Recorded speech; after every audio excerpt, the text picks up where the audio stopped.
কাশারিপট্টিস্থিত রাজন্য আমলের কালী মন্দির পাড়া সুন্দরী কালী মন্দির, যা এলাকাবাসীর কাছে একটি জাগ্রত কালী মায়ের মন্দির।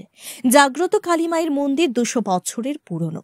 মন্দিরটির অর্ধেকটাই মাটির নিচে চলে গিয়েছিল। 10 টন ওজনের মন্দিরটিকে জ্যাকের সাহায্যে উপরে তোলার ব্যবস্থা করে পুর নিগম। 20 লক্ষ টাকা ব্যয়ে সংস্কার করা হচ্ছে মন্দিরটি। আজ সংস্কার কাজটি ঘুরে দেখেন মুখ্যমন্ত্রী মানিক সাহা সহ মেয়র দীপক মজুমদার, এলাকার কর্পোরেটর রত্না দত্ত। এ প্রসঙ্গে মুখ্যমন্ত্রী বলেন, মন্দিরটি সংস্কার কাজ শেষ হলে এখানে তিনি পূজা অর্চনা করতে আসবেন।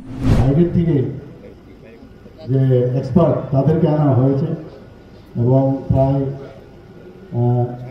20 থেকে 25 লক্ষ টাকা খরচ এর মধ্যে ধার্য করা হয়েছে এবং প্রায় 7.5 ফুট উপরে উঠিয়েছে সেটাকে।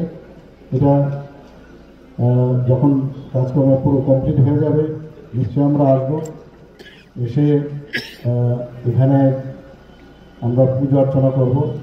তোলার জন্য 15 লক্ষ টাকা খরচা হয়েছে। এটাকে আমরা লিফটিং করেছি, 6.5 ফুট উঁচু করেছি এবং বাকি সমস্ত কাজটা করে পুনরায় যাতে এখানে এই এলাকার ভক্তপান মায়ের বোনেরা প্রত্যেকেই যাতে পুজো করতে পারে, ধর্মীয় কাজ করতে পারে, সেই মন্দিরকে নতুনভাবে আগরতলা পৌর নিগম থেকে সাজানো হচ্ছে।